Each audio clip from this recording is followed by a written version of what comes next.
Stop scrolling. Elon Musk just side-eyed a rumor about Charlie Kirk's widow and Joe Rogan low-key co-signed it. And no, you're not on the wrong timeline. Yeah, we're going there. Buckle up, pour something caffeinated, and let's speed run the 10 wildest, most screenshot-worthy beats in the saga. Joe Rogan and Elon Musk say something unexpected about Charlie Kirk's widow. The clip that lit the fuse. It all started with one clip, a simple podcast snippet that detonated like a digital grenade. Joe Rogan was mid-conversation, sipping from his usual flask of truth with caffeine, when he dropped a line that froze the internet. He said, "There's something off about Charlie Kirk's case. Too clean, too fast, too quiet." Now, that might sound like casual speculation, but when Rogan says too quiet, people hear there's a cover-up. The internet did what it does best, lost its collective mind. Within hours, TikTok was dissecting the clip like it was the Zapruder film. Frame by frame, pause, rewind, repeat. Was Rogan smirking when he said it? Did he know something? Then Elon Musk entered the chat, literally. Someone tagged him under a repost of Rogan's clip, and instead of ignoring it like a normal billionaire, he typed 6 words that ignited a wildfire.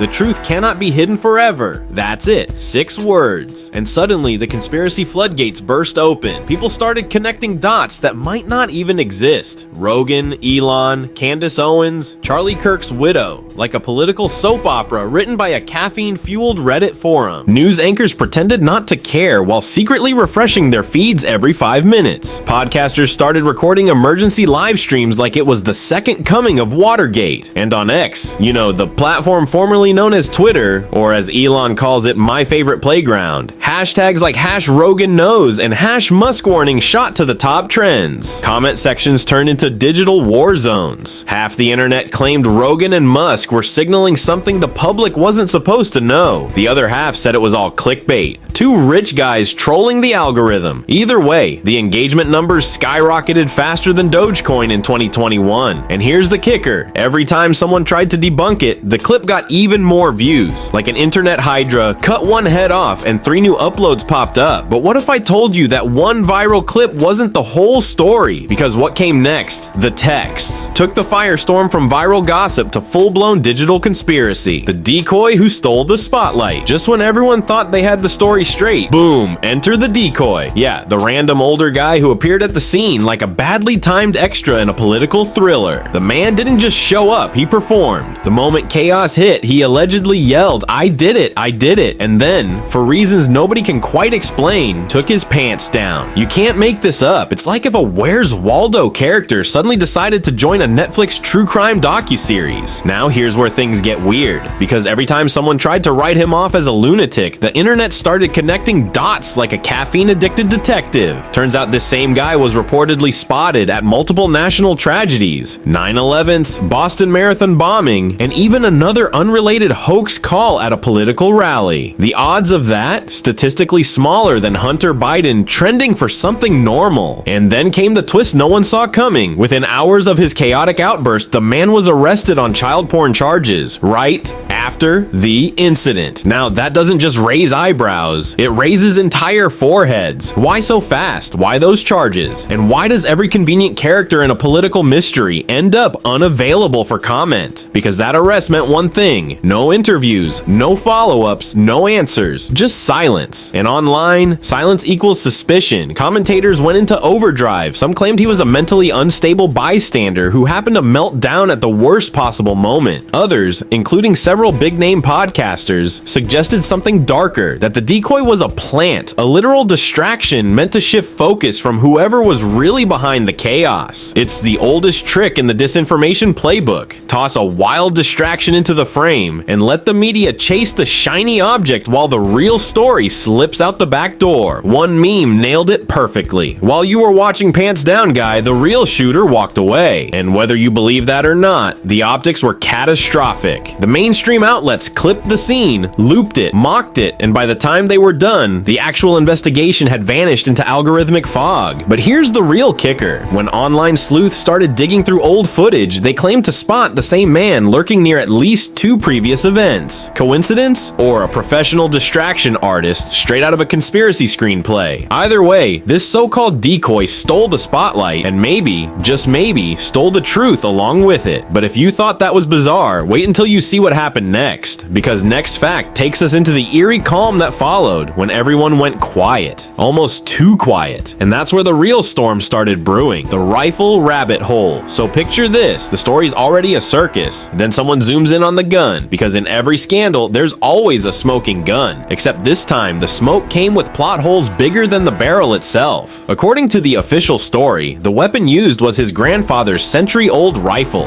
a relic from World War I. No serial number, no trace, no modern mods. Basically, the firearm equivalent of a museum piece. But here's where things get spicy. Early crime scene photos leaked online, and people noticed something odd. The gun didn't look ancient, it looked modern. Tactical, composite stock, scope, sleek as a Bond prop. The internet said, hold up, Grandpa didn't buy that at the trenches. And once the rabbit hole opened, everyone jumped in head first. Gun experts, ex-military TikTokers, and armchair detectives were suddenly united, pausing screenshots, zooming into pixels like they were decoding the Zapruder film. Some said it was a 30-06 with custom optics. Others swore it was a sniper-grade bolt action too precise for an amateur 22-year-old. Joe Rogan even chimed in, raising the question everyone was thinking, but no one dared say out loud. If this kid had zero training, who taught him to shoot like that? Exactly, because the shot pattern wasn't sloppy, it was surgical. Two near-perfect grazes within inches of their target at over 140 yards, something even trained marksmen struggled to land under pressure. Yet somehow, this random kid did it between TikToks. Please. Then came the kicker. A witness claimed the shooter assembled the rifle on the roof. Let's pause there. This isn't IKEA. You don't casually assemble a century-old firearm on a slanted roof in the heat under pressure, while the world's most guarded man stands below. Even professional snipers said it would have taken skill, focus, and tools that no one ever found at the scene. So the question became, was the old gun story just a convenient cover? Because if it wasn't Grandpa's keepsake, then where did the real rifle come from? And who helped make sure it ended up in that kid's hands? And just when people were connecting dots, the footage vanished, clips blurred, threads disappeared, and suddenly any mention of the rifle's model triggered fact-check banners like political spam. Every deletion just made the internet hungrier. Podcasters started calling it the rifle rabbit hole, a maze of conflicting reports, erased metadata, and digital ghosts. One theory said the weapon was swapped. Another said it was modified by someone off the books. But everyone agreed on one thing. Nothing about that gun made sense. Even Elon Musk dropped a cryptic like on a post that read, "The bullet never lies, but the story around it does." And that one action, no words, no explanation, reignited the fire. If the rifle wasn't what they said it was, then the entire foundation of the official story starts to crumble. Because when the weapon's history doesn't add up, neither does the motive, the setup, or the timeline. And that's when you realize this isn't just about who pulled the trigger, it's about who wrote the script. But if you think the rifle mystery was wild, buckle up, because next fact exposes the digital cleanup that followed. Footage deleted, files glitched, and accounts wiped faster than you can say damage control. Elon's loud silence. You know how sometimes silence is louder than a headline? Yeah, Elon Musk just turned quiet, tweeting into an art form. Because while everyone was screaming theories, posting breaking clips, and live dissecting the mystery around Charlie Kirk's death and his widow's role, Elon didn't say a word. And somehow that made him the loudest voice in the room. Here's how it went down. Right after Joe Rogan's cryptic podcast went viral, Elon drops a tweet, just 5 words. Not everything is what it seems. No hashtags, no context, no explanation. He might as well have tossed a lit match into a gasoline-soaked timeline. Within minutes, X, formerly known as the world's loudest rumor mill, exploded. Conspiracy threads popped up faster than Dogecoin memes. People started connecting dots like it was the Da Vinci Code meets TMZ Live. Was Elon warning us? Did he know Charlie? Wait, is he subtweeting the widow? And just when things started cooling down, Elon liked a single post from Candace Owens, one questioning the integrity of the official story. That's it. One little blue heart. No words, no comment. But the internet doesn't do chill. Every gossip channel, podcast, and political X account went feral. Screenshots of the like circulated like leaked government files. Some said it was Elon's way of siding with Candace. Others said it was a test, a social experiment to see how fast the public loses its mind over breadcrumbs. And honestly, it worked. Because Elon knows one thing better than anyone. You don't need to scream to dominate a conversation. You just need to tilt the algorithm, and that's exactly what he did. Then came the curveball. all. 24 hours later, he posts another cryptic message. Sometimes silence says it all. And that was it. No follow-up, no clarification. But the timing, chef's kiss. It dropped the same hour Candace Owens went live, saying Charlie Kirk feared for his life and left behind notes about who he could trust. Boom, the internet melted. Was Elon confirming Candace's story? Was this planned? Are they both hinting at something bigger? What made this moment different was that Elon didn't deny, deflect, or downplay. He just watched. And that calm, almost smug silence turned him from uninvolved billionaire into the digital oracle of the entire saga. Even Rogan mentioned it offhand in another clip, saying, "You ever notice how Elon knows when to shut up? That's what makes it creepier." Because that's the thing. Elon's silence felt strategic. He didn't post to explain. He posted to signal, like a chess move nobody understood yet. Behind the scenes, hashtags started trending again. #Elon knows, #trust the silence, #Musk files. And it all came back to one idea. If Elon Musk isn't talking, maybe that's because he doesn't have to. His silence became its own kind of statement. One that said, yes, I see what's happening, and yes, you should too. But if Elon's quiet chaos shook the internet, wait till you hear what happened when Candace Owens broke the silence. With receipts. That's where next fact takes us. The messages that were never meant to see the light of day. Candace says she's got notes. Just when everyone thought the storm had passed, when the hashtag stopped trending and Elon's cryptic tweets began to fade, Candace Owens did what Candace Owens does best. She poured jet fuel on the ashes. Out of nowhere, she goes live. No fancy set, no background music, just her, a microphone, and an expression that screamed, "Brace yourselves." And then she said it. Slowly, calmly, deliberately, Charlie left notes, personal ones, and some of them aren't what the media wants you to see. Boom, internet detonated. Within seconds, X and TikTok were melting faster than a crypto exchange in 2021. Everyone was asking the same thing. Notes? What notes? Were these diary pages, texts, drafts, receipts, or something bigger? Candace didn't drop screenshots. She didn't name names. She just smirked that "I know something you don't know" look and said, "When it's time, you'll see why he wrote the word trust more than once." Yeah, she basically said nothing and somehow said everything. Within minutes, the comment section went nuclear. Did she just confirm betrayal? Was he talking about his wife? Wait, is she hinting at the widow? And in typical Candace fashion, she left. Stream over, mic off, internet in chaos. That's when the screenshots started circulating. Blurry images, half-cropped notes, alleged handwriting from Charlie Kirk himself. Words like alone, watching, trust, and they know were circled, highlighted, magnified, slowed down. The whole TikTok detective kit. You'd think the FBI had moved to the comment section. Podcasters began claiming sources, Reddit sleuths started matching handwriting samples like it was a Netflix docuseries in real time. Meanwhile, Candace stayed quiet, letting the theories do the heavy lifting. And that's the genius, or madness, of her move. Candace didn't prove anything, she just provoked everything. Because in the attention economy, mystery isn't a risk, it's currency.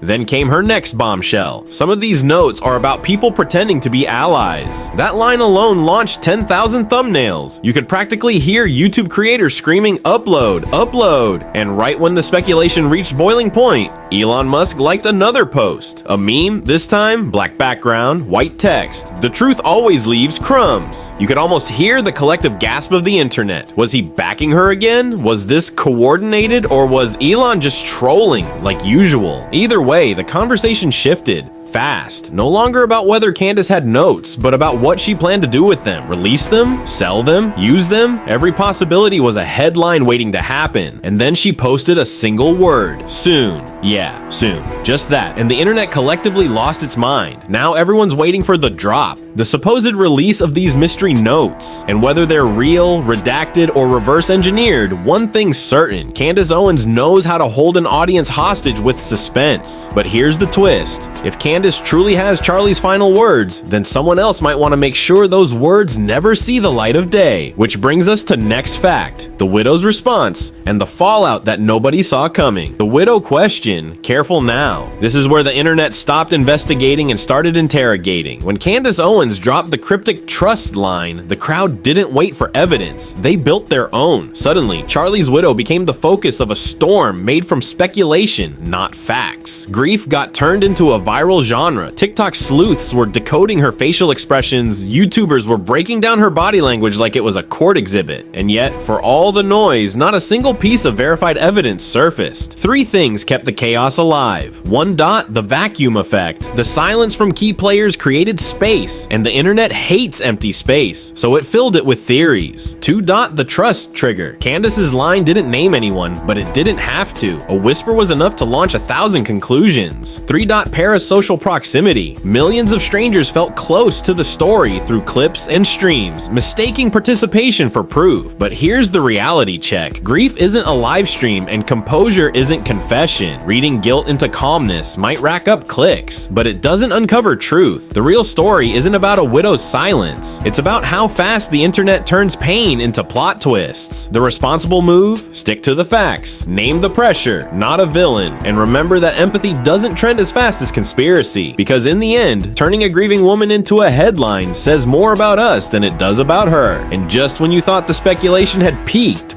boom, the next chapter drops and suddenly everyone's forced to pick a side. Next fact, the line in the sand, and who crossed it. The algorithm eats everything. Here's the thing about Joe Rogan. He doesn't need a 20-minute monologue to spark a meltdown. All it takes is one sentence, one eyebrow raise, one well-timed pause. And when he finally broke his silence on the Charlie Kirk case, he didn't drop a statement, he dropped a grenade. On his podcast, Rogan casually said, "You ever notice how Erica Kirk moved on a little too fast?" That single offhand line sent millions of listeners spiraling. Clips exploded across X and YouTube faster than you could say algorithm boost. Suddenly, Erica was everywhere, not as a grieving widow, but as the new mystery at the center of the storm. Rogan's style is its own kind of chaos. He never points the finger directly, he just leans in and lets the audience connect the dots. He doesn't scream conspiracy, he just says, "That's weird." And boom, the internet does the rest. Within hours, threads popped up claiming Erica was involved in the audit Charlie had ordered days before his death. An audit that supposedly targeted missing donor funds and power players inside Turning Point USA. Screenshots, emails, and half-baked timelines flooded feeds. People didn't just speculate, they built entire theories out of Rogan's pause. He then followed it up with another gem. "Something about this doesn't add up. It's like we're watching a movie with scenes missing." That line hit like a punchline wrapped in a warning. It summed up exactly what people were feeling, that this was no random tragedy, but a carefully edited script. Mainstream media tried to bury it. Rogan's fans did the opposite. They turned it into a movement. Then came the whispers that he was getting calls to back off the topic. His response? A smirk and a shrug. Classic Rogan.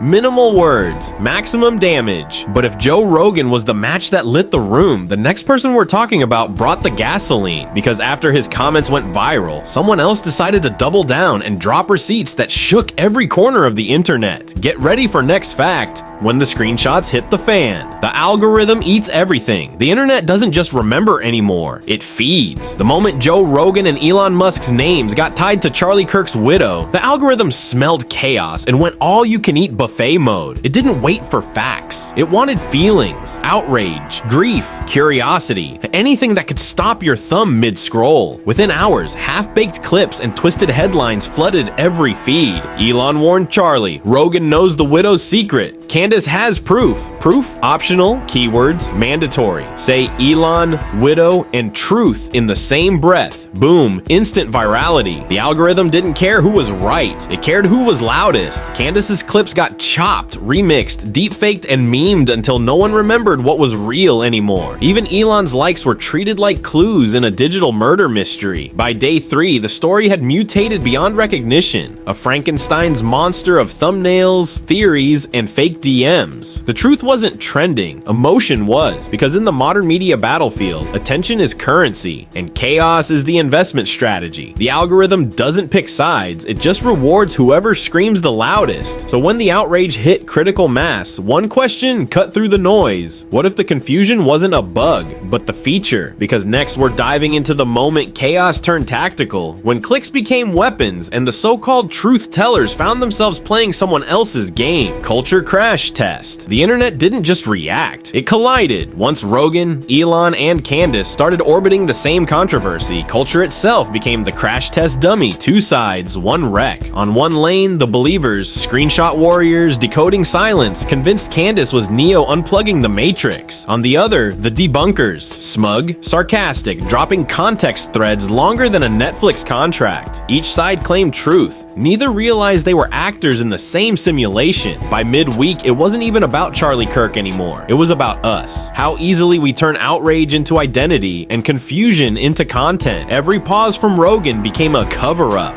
Every Elon tweet became a signal. Every Candace monologue became a manifesto. The truth didn't die quietly. It got T-boned by attention economics. Both sides swore they were seeing reality, but really they were just watching two mirrors reflecting each other. Forever. Podcasters debated podcasters. Commentators analyzed commentators. The audience wasn't watching anymore. They were performing belief. In this arena, facts weren't referees. They were casualties. And the brutal punchline? We're all in the car, strapped in, scrolling through the wreckage, refreshing for updates, wondering who was right when the real question is, what even counts as real anymore? But if you think the crash was the finale, you're missing the twist. Because in Fact 10, the wreckage becomes a blueprint, and the people who caused the chaos figure out how to profit from it. But if you think the collision was the end, think again, because in next fact, we find out what happens after the smoke clears, when the crash test becomes a playbook, and the people who started it realize they can use chaos as currency. The takeaway, why you can't look away. By the end, this wasn't a story, it was a mirror, and the reflection was all of us. Candace Owens wasn't just trending, she was being dissected. Elon Musk wasn't tweeting, he was testing the hive mind. Joe Rogan wasn't reacting, he was rewiring how we question reality. This wasn't news, it was a live-action psychology experiment disguised as entertainment. We didn't click because we cared, we clicked because we couldn't stop. It's human nature, the same reason we slow down at car crashes and binge scandal documentaries. We crave chaos as long as it's happening to someone else. The genius, or maybe the evil, is that the entire saga was built on suggestion,